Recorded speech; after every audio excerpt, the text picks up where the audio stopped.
GM, good morning. Welcome to the Milk Road Show, the daily crypto show that's as exciting as swiping right and actually getting a match.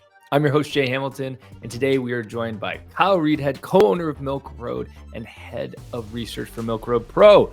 We are talking about what does it mean to have a pro-crypto president in the US? We have never had this before, and we're already seeing the immediate effects, even though Trump hasn't taken office yet.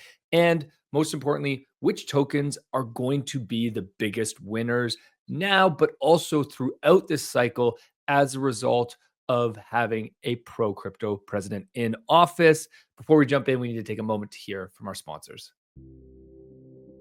Whether you're bullish or bearish on MicroStrategy, T-Rex ETFs are your gateway to dynamic market plays. Get exclusive access to leveraged exposures with the first 2x short or 2x long ETFs designed specifically for MicroStrategy stock. Position yourself with precision. With T-Rex, you gain access to powerful tools for sophisticated investors. Meet Uphold, a trading platform that's changing the way you think about money. Imagine this, earning up to 4.9% APY on your US dollars. No catches, no lockup periods, and no fees. And yes, it's FDIC insured up to $2.5 million. They offer access to over 300 digital assets, which you can trade, store, and exchange with confidence, knowing Uphold operates with a 100% reserve and a transparent model. Create your account, fund it with a few taps, and you're ready to go. Click the link in the description and join Uphold today. Kyle, what's going on, my man? How you feeling about the markets right now? Oh, I feel great. I also feel a bit tired. I feel like I forgot how in bull markets you just don't sleep. You're just always on your phone. You're just like times are crazy, but it's great. And I'm sure everyone else listening to the podcast is feeling it right now too. Yeah, the vibes are high for sure. Everybody's pumped. We love it. Okay, today's episode is going to be all about what's going on as a result of the coming change in administration in the US and what that means for crypto in the US, what it means for innovation. But first, I just want to paint the picture for how bad it's really been over the past 4 years. And it's easy to think about how bad it is, but easy to forget the impact that has had. And let's just take a look back on a couple of the articles that we put out in the Milk Road newsletter. April 14th, we said the war on DeFi has begun. A month later, we said the war on DeFi continues, and we did a 2.0 article. We have this great meme here of Gary Gensler and Elizabeth Warren talking where they're saying, fuck it, let's sue Uniswap and see what happens. Then we had another article on June 7th, crypto is under attack. Another article 2 weeks later, the SEC, this was actually a good one, halts the Ethereum 2.0 investigation because the SEC was investigating Ethereum. OpenSea also got into the mix when the SEC put OpenSea on their most wanted list. So we've just had several years here of a chokehold, a stranglehold on crypto in the US. Kyle, what has been the impact of that? How has that created the environment that we are in today? Yeah, I mean, so for the first 10 years of crypto's existence, nobody cared about crypto. So like you kind of do whatever and it just didn't really matter. And then the last like let's say 4 or 5 years, the US specifically, but other countries as well, they've really cared and they've really hated it. And they have, like you said, we've had Wells notice after Wells notice from the SEC and the biggest companies that exist in the US, Coinbase, Kraken, and you have like Uniswap, you have Lido, OpenSea, as you pointed out, the list goes on and on. It's almost like a badge. If you get a Wells notice from the SEC, it was kind of like, hey, you're actually legit and you're a good company. It was kind of bullish when you get these Wells notices. But as much as that's like fun to say on crypto Twitter, it actually really sucks. Coinbase has had to spend hundreds of millions of dollars dealing with going to court, dealing with regulators and all the stuff that's going on in the US. Kraken, the same. And unfortunately, so have a bunch of smaller like DeFi projects, right? I'm trying to think of Pool Together was the main one where they actually had to raise capital to try to fight the US. And it sucks, right? There's a few things that have happened over the few years. You've started to see entrepreneurs just move out of the US, right? So ones that already had companies in crypto, they actually just moved to Europe or they moved to El Salvador or they moved wherever because they didn't feel safe. They actually felt like they could go to jail if they were building a crypto company. You also have many entrepreneurs, especially in Silicon Valley, that just said, fuck it, I'm not going to build a company in crypto, right? Many smart entrepreneurs that can build companies and have large followings or large audiences or large teams, they're like, I want to do something in crypto.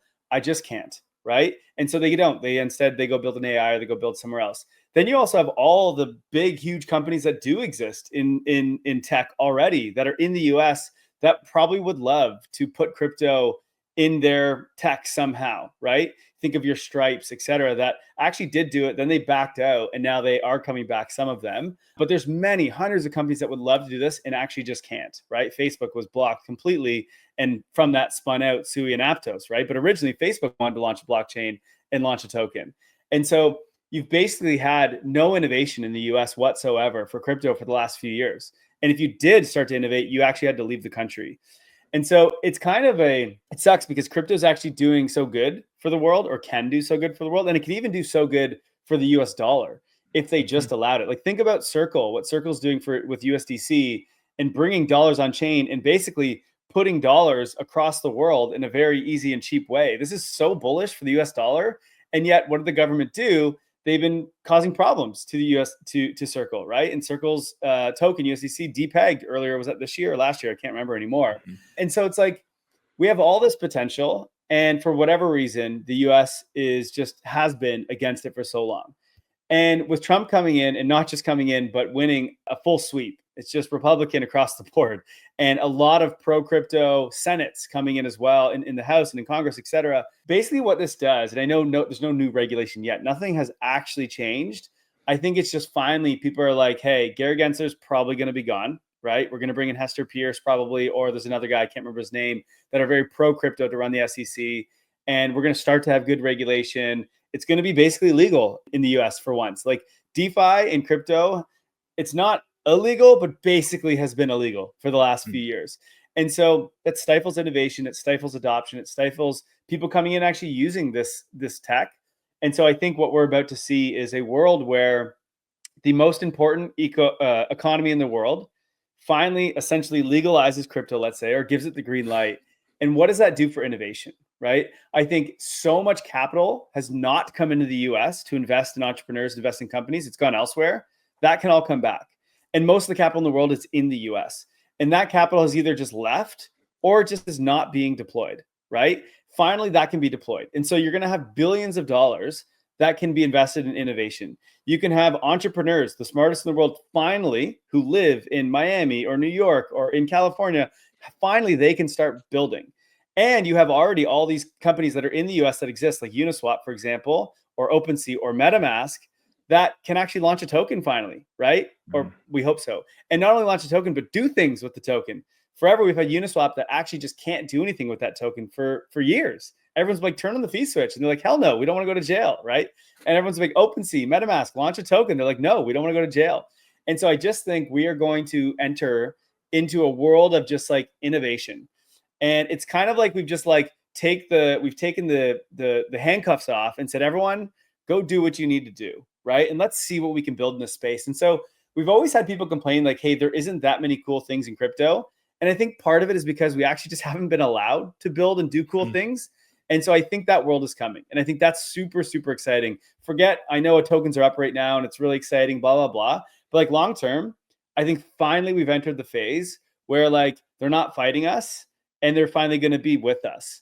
And we're going to get regulation that supports us. And we're going to get capital that supports us. And we're going to get rules that support us. And like, I just can't imagine what we're about to build in the next few years in crypto when finally it's like, there's no more headwinds, it's tailwinds, right? It's like the government and the economies are actually going to support us in what we're doing. It's just, I can't even imagine what crypto is going to look like in just a few years from now. Yeah, it's so exciting. It's very interesting because we've talked so much over the past 6 months on the show and in our newsletter about the macro setup for the markets, which is leading to the banana zone that we are entering right now. And that has just been such a great setup for so many factors. It's also interesting to look at the setup for innovation. And and if you go back, we just did an episode recently with A16Z on their State of Crypto report. And one of the biggest takeaways from that was that the infrastructure is finally built to allow rapid innovation, because it's very inexpensive now to launch an app or to build Yep. something on chain, which it wasn't the case. So we have the infrastructure set up to do that. And now we also are likely going to have, we don't have the regulation yet, but we're likely going to have the regulation set up to also allow innovation. So I think we've never had this before. We've Well, never been in this state. So we and don't you like. have Bitcoin, or not Bitcoin, sorry, China and Hong Kong, which banned it last cycle, are basically Mhm. all unbanning it. It's now legal in Hong Kong. They've got ETFs. China looks to be doing the same. Europe is already creating some good regulation. So like last cycle, we did really, really well. Things did amazing, prices, I mean, but everything was basically banned or frowned upon. And this cycle, it's like we're going to do the complete opposite. Mhm. And so I couldn't be more bullish at the moment. It's pretty, and like you said, the infrastructure is now ready to actually build cool things too. So to be allowed to build cool things and be able to build cool things because the tech's there, it's like, oh, it's going to be really cool. I'm excited. Let's look at what the immediate effect has been in the last week. Obviously, there hasn't been regulation coming, and we'll keep you guys up to date as that starts to happen when the administration changes in the new year. But Yeah. what have we seen that has happened in this past week other than prices that have skyrocketed? Yeah. So I mean, that is the big thing we've seen. There's been so many people and institutions that have just been on the sidelines, right? So as much as it's illegal and there's a lot of institutions that can't invest, there are still some like funds and things that can invest, but haven't been because they just were scared to, or they weren't sure. Because if Kamala won, they didn't really know what was going to go on there. And so I think the big thing was once we knew Trump was going to win, a lot of capital has come in. And I mean a shit ton of capital. BlackRock, Bitcoin ETF brought in 1.1 billion on its own in one day, like 2 days ago or whatever it was. It was insane, right? The ETH ETFs just yesterday, as we record here, brought in 300 million, the biggest day ever.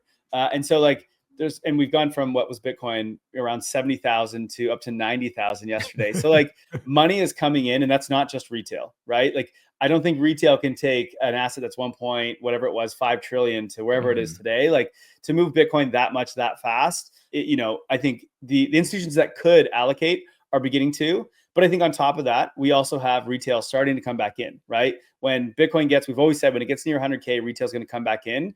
I don't think retail's fully here yet, but I think what we have seen is they're starting to come. And especially those that were around last cycle that left during the bear market, I think they are all back, or at least coming back. We see this for a few reasons. One, if you look at Bitcoin searches or crypto searches on Google Trends, it's absolutely skyrocketing. So that tells you retail's back. People want to know what the heck Bitcoin is, or they're typing to like, where can I buy Bitcoin? If you look at the Coinbase app, it was like 400 and something last week. And then just 3 days ago, so on November 10th, it was 154? 54. Yeah, on the App Store in terms of like top apps. Then one day later, it was 70. And then one day later, so just yesterday, it's 18. So it's now a top 20 app in the App Store in I think this is probably in the US. And so like real quick, things are changing. And what that is, that's a bunch of people that had Coinbase last cycle that are now, they deleted it because they hated crypto for a few years. They're like, oh shit, I got to get back on the train. And so they are now back. And then the other thing you look at is like, what are the tokens that are pumping? I mean, there's a ton, but to tell you, like, if retail's back, Doge just has gone up 100 and something percent in the last like couple days, I think the last 7 days. And ADA, Cardano, like nobody buys Cardano. Like the people that were here during the bear market, they all just shit on Cardano. None of them are buying Cardano. That's why Cardano did so bad over the last like 2 years. Who buys Cardano? Those that were here last cycle or even the cycle before that, right? Like the people that are retail, they don't really know what's going on in crypto, but they come back and like, oh, I remember Cardano and Doge from last cycle. So the fact that Doge and Cardano are in the top like 10 performers, maybe top 5 performers, tells you that, hey, retail is coming back. Now, outside of that, like retail is going to come back. Meme coins have been probably the best performers of them all. And I don't think that stops. Like that's just going to continue because the crypto natives that are here that want to degen and play around with their stacks, they're going to keep doing that. And I think a lot of retail that comes back, they're going to do this too, right? They're just going to dink around, have some fun. They're going to gamble. And so that's not stopping anytime soon. But the other interesting thing that happened after the election was if you looked 24 hours after the election, what were the top performing tokens? It actually wasn't meme coins. It was the SEC coins and DeFi tokens, which are the ones that have been beat the hardest because it's basically been illegal to do anything in DeFi. And Uniswap and Lido, which I call the SEC coins, same with Coinbase. These are the ones that they got Wells notices from the SEC. They skyrocketed after the election. So Uniswap went up something like 35% in one day after the election, which is pretty wild. and it's still gone up after that. Obviously, it's had a pullback, but that's normal. Lido, same thing. Lido hasn't moved in freaking months, and it went up 30-something% in one day, which was wild. And then Coinbase, probably the biggest winner of them all. And I think we'll talk a bit into Coinbase and what's going on there. Coinbase is the biggest exchange in the US. It dominates the US by a large margin. It is like there's almost nothing left other than Kraken. But after FTX falling out, Coinbase stepped in. It runs all the ETFs and custodies all the ETFs. It has most of the customers in the US. It dominates basically everything. It's got base, like it's everywhere. It is the best company in all of crypto by a large margin, but it is basically being held underwater because of regulation in the US. It's like, this thing's amazing, but we're not going to let it be amazing because the SEC and the US government are going to just hold this thing back. Well, what happens when Trump wins and we basically let go of that beach ball that's underwater? Coinbase goes boom and flies out of the water and lets it free. It's like letting the dogs out. And this thing went from $180 to $330 freaking dollars in like 3 days. It was absolutely insane. Like by far the biggest stock performance, best stock performance that exists in the US stock market by a long shot. Like no one was even close. And I think it's just starting. I think Coinbase still has so much farther to go here. We hold it in our pro portfolio for a reason, a lot of it. That thing is just, we can talk more about Coinbase in a second, but it's just dominating. Look at you giving alpha of what we hold in the pro portfolio. You guys should be so lucky. You're supposed to pay for pro to get that. Kyle, you can't do that. We delete that out. No, we'll give it to them. We'll give it to them. We won't tell you guys how much we hold. We won't tell you the allocation. Let's talk a little bit more about Coinbase, though, before I want to go back to some of the other tokens that you mentioned and how we think they'll do moving forward. How do you think Coinbase is positioned? Where do you think it goes from here? Was this just like, have they just pumped back to a price that they're now going to stick at, or do you think they continue to rise? So Coinbase, last I checked, was around like $65 billion market cap. And when you look at what Coinbase is doing, sort of owning the crypto market in the US, it's kind of like what JP Morgan did, or even kind of like BlackRock. They're sort of like the young BlackRock, the young JP Morgan, but for crypto, obviously. And so the potential of where Coinbase can go is massive. I think this cycle, it might reach 400 billion to 500 billion valuation, which is like, I don't know what that is now. It was like maybe like an 8x from where it is today, maybe 10x. I'm not sure what exactly. I think it's probably an 8x from today. And the reason I say this is, one, it is clearly the dominant player across the US in almost everything that it touches, right? Whether it's on chain with Base, whether it's the centralized exchange, whether it's working with ETFs, all these different things. And it hasn't been able to do everything it wanted to with all the funds and all the corporations that want to move into crypto. Their first call is going to Coinbase, but they just haven't made those calls yet. And now they are. And so I think you're going to see so many funds allocate through Coinbase. You're going to see retail come back, and Coinbase's numbers are just going to absolutely skyrocket. And the reason why, outside of just because it's got a Wells notice, so it's hard for institutions to invest in crypto when it's like going to court against the US government. So like removing that is going to be huge. But I think what happened was the analysts, when you look at the earnings that come out from Coinbase, the analysts look at Coinbase and they say, okay, here's the numbers for last quarter or the quarter before that, which has been a down only for the last 8 months or whatever in crypto. And so its numbers are not that great. What the analysts in Wall Street miss is the cyclicality of crypto. They don't realize that what's about to happen, and has already started right now, is that we go from, whatever volumes they had, and then it 3x's in like 1 month. Like they don't understand. That's not normal in any business. Like we're going to go from, I think they're around like 10 million active users to probably 30 million by next quarter, right? That doesn't happen anywhere, right? Their volumes are going to triple, quadruple, et cetera. Their revenues are going to like 3x, 4x, 5x in the next 6 months. And that happens. And we realize that because we understand the cycles. We knew it was going to be a Q4 like bullish. We knew 2025 is going to be bullish. But the TradFi people don't get that. They're just sort of looking at linear growth. They forget about the exponential growth of crypto and how it happens in cycles. So I think that all their estimates are just so far off. And I think Coinbase is just going to be the best performing stock in all stocks over the next year. And so I think Coinbase is going to just continue to go up. Of course, it's going to have crazy pullbacks. It's easily the most volatile stock that exists right now. And so it'll come back probably and have these 20%, 30%, 40% pullbacks. But this thing's just going up, up, up for the next year, in my opinion. Let's go. Love it. Okay. Let's talk about the SEC coins. I want to go back to them. You mentioned Uniswap and Lido both jumping 30, 35% immediately after Trump won the election. Do you think that these SEC coins continue to perform well? How do you think they perform in comparison? Are they going to outperform other Yeah, tokens? I mean, so you've got, look, they're not going to outperform meme coins, certain meme coins, right? But it's hard to know Just which meme impossible. coins. Yeah. And so like meme coins are here to stay. They're going to rip, but which ones, like, I don't know. It's hard to say. And it's going to be different. It's going to change on a weekly, daily, whatever basis. The thing with Uniswap and Lido that's interesting is like Uniswap is the best app we have in crypto by a long shot. It has the most users. It has the most volumes. Nothing's even remotely close in crypto. Okay. And they're building out wallets, they're building out chains, they're building everything. So they're kind of like basically like a Coinbase. Like they're just everywhere. Okay. And they are dominant. But again, they've had a Wells notice. They haven't been able to turn on a fee switch to bring value back to their token. And so when that comes, I think institutions are going to buy that shit up. Right. And now, is that going to be today? Is it going to wait until Trump comes in and regulation comes in? Like, I don't know, probably. But definitely people will kind of front run that, which we already saw right away. Now, Uniswap's already valued at 7 billion or 8 billion, whatever FTV. But I think that has room to just go up and up and up. It's the dominant player in this space. And so there's no reason it should be that low, to be completely honest. Lido has been rocked even more. Lido holds the most ETH out of any, has the highest TVL of anything in all of crypto. Okay. It's like, I don't even know at this point, I haven't looked in a while, but let's say 50 million, 60 mil, or sorry, billion ETH is locked up in Lido right now. And so like, they're just so far ahead of everyone else. And its valuation is like $1 billion, right? It was $1 billion. Now it's probably gone up because of, since Trump has won, but like so small. So that thing just got wrecked. And so again, they haven't brought any value back to their token because they haven't been able to, and they've been dealing with this Wells notice, et cetera. And so again, when that gets cleared up, they can just focus on how can they drive value back to the token. And so at some point, I think Lido is going to do extremely well. Again, I don't know when that happens, but when you have something that's just so far ahead of everything else in the industry, it's got that network effects in terms of its capital. And so I think it's going to perform really well. That's the SEC side of things. But in general, what are those both? Uniswap and Lido, they're both DeFi. And we've heard a little bit about the DeFi renaissance. I feel like I've talked about it maybe on this episode before. If not, I've written about it in pro reports for sure. Again, DeFi has basically been illegal in the US.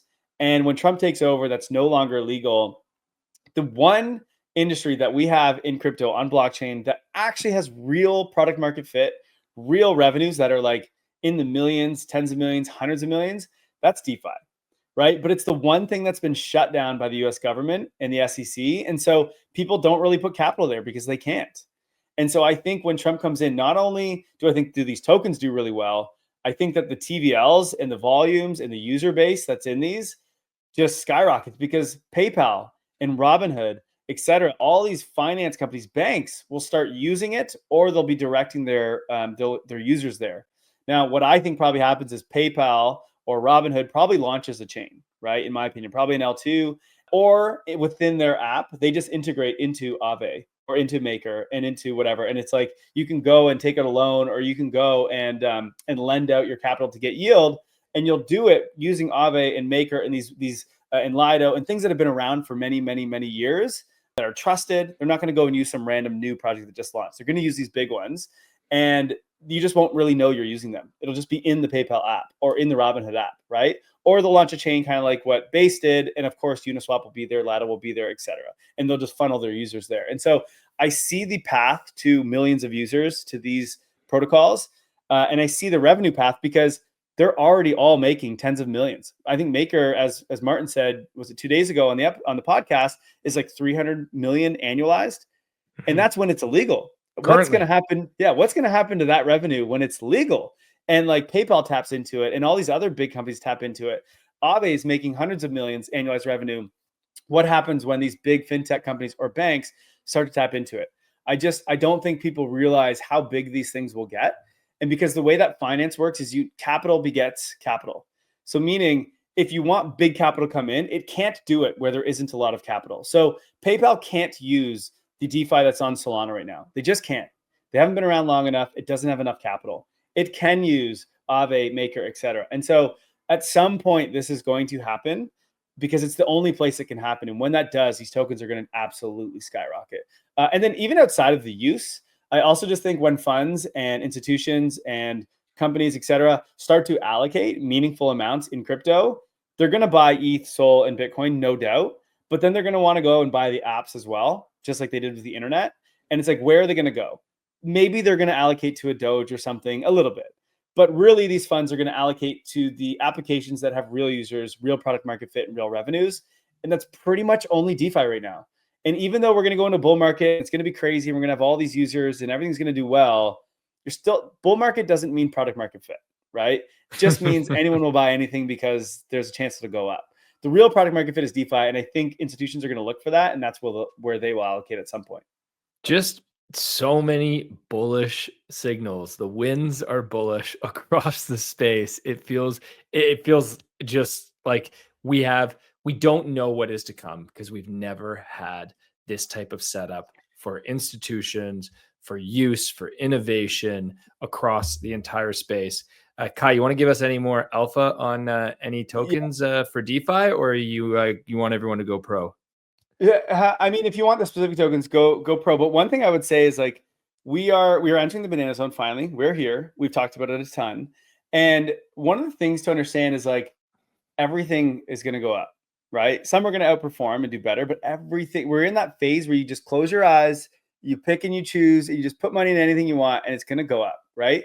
And so my main advice right now is like, if you are still sidelined or you are trying to wait for a pullback, what the hell are you doing? Go allocate to something. As I said, institutions are coming and they're going to allocate to the things that have revenue and blah, blah, blah. If you can't get alpha in there, go pro, we'll give you the alpha. Or if you just want to fuck around and meme coins, do that too, because guess what? It's not just institutions that are coming, so is retail. And if you want to front run retail, they're going to buy meme coins in these Cardanos and the stuff that has the best marketing, but no fundamentals. And so like, again, you can just buy anything. And I think the best tweet I saw, there was a memo that was put out from Bernstein. They're a investment research group from Societe Generale, right? Which is like, I think one of the biggest banks or whatever their funds that exist in Europe. I think it's maybe Germany or something. I'm not sure. Switzerland. I don't know. Anyway, they put out a memo to their customers, et cetera, yesterday, November 11th. And here's what they said. Welcome to the crypto bull market. Buy everything you can. Don't fight this. Add crypto exposure ASAP. If that is not a telltale sign of what's happening right now, guys, like I'm telling you, you just buy anything. Look, I'm not saying buy anything and just hold it for forever because we're going to have a bear market at some point. And one thing to remember here in these moments is this doesn't last very long. We've got maybe 6 months left. Okay. Maybe it's 9, maybe it's 12. But there is a really good chance that we have like a few months left. And look, we are going to 3, 4, 5, 6, 7, 8x in those months. It's going to be crazy. But we don't have a ton of time. So one, fucking allocate and do it fast. And figure out where to allocate if you do not know, which is why you go pro now, not 6 months from now, but that's what most people will do. We've been through a cycle before. We've worked with many, many, many research firms like Milk Road, okay?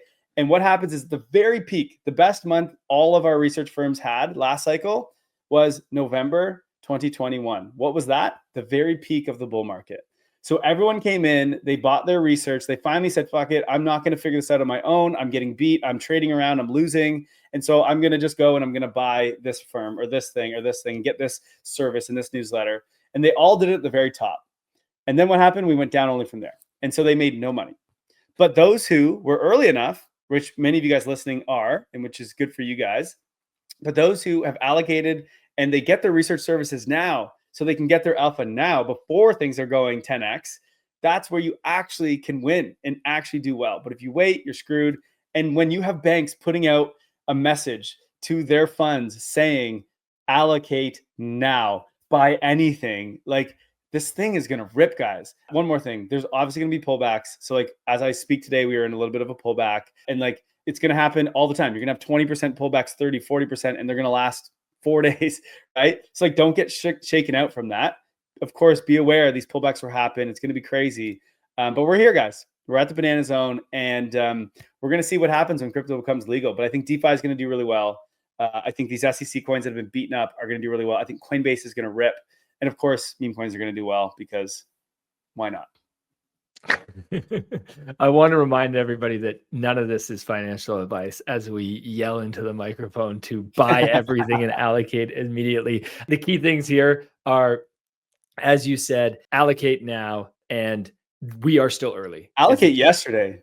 Yeah, but we're still early. I We've think been that's the screaming key. this since early 2023. You could take a clip from so many podcast videos from Jay and I of saying, now is the time to allocate. You're going to be too late. Starting since January 2023, we have been screaming this and writing this. It is now, when are we in? November 2024? Thankfully, there's still time. There is, but not much. I'm actually not buying any cryptos anymore soon. Like I'm a few weeks out from no longer buying crypto for probably the next 2 years, which is crazy, but it's true. So like, I'm serious. It's now or never. And I've said that for 2 years, but actually at this point, like the risk reward is actually not that great anymore. Like you buy Bitcoin today, what is it at 90K? I think it maybe goes to like, I don't know, 150, 200K.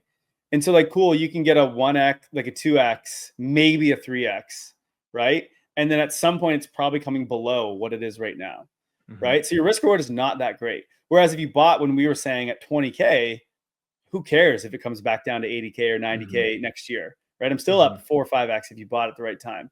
So like your risk reward is not as good as it used to be for crypto, and it's getting worse and worse by the day. And so this is why I say you've got to do it soon. You can't wait until it's at 100K. There's just not much gains that'll be left at that point. Wise words, Kai. Wise words. Thanks so much for joining us today. Everybody listening in, I want to know, are you fully allocated or do you still have cash on the sidelines? Let us know in the comments. And if you have cash on the sidelines, let us know if you're getting allocated and what you're buying. Tell us because we want to know. Disclaimer, I do still have cash. When I say all in, it's my investment portfolio is all in. I still have a rainy day fund in case my air conditioner breaks or my house falls apart. So don't remortgage your house and put it into crypto, especially not now, maybe at 20K, but not now. Amazing. Thanks so much for listening in, everybody. Kai, I think we're going to be back on the show. Maybe a future one is going to be to talk about your exit strategy for this cycle, because you mentioned that you're getting close to not buying more. That probably also means you're getting close to starting to take some profits. Let's make sure we give everybody. Do you guys want to hear that episode? Let us know in the comments. We'd love to know if you want to hear that. If we get over 100 likes in this episode, I'll come back on and do that. So everyone make sure you're liking right now. Okay, let's go. Thanks for the boost, Kai. Awesome. Have a wicked awesome day, everybody. Thanks for listening, and we'll see you tomorrow. As always, if you liked today's episode, please hit subscribe and make sure you follow us so you don't miss out on the next one. There's also a link in the description to our free 5-minute daily newsletter where we simplify crypto for you while making you laugh. And if you're willing to step up your crypto investing game, we're going to also leave a link for Milk Road Pro. You get access to our portfolio where you can see exactly what we are buying. This is your number one resource to help you invest successfully in crypto. One final note, this show is for educational purposes only, and nothing we say is financial advice. Investing in crypto or any asset is risky, and you should never invest more than you can afford to lose. Thanks so much for listening in, my friends. Have a wicked awesome day.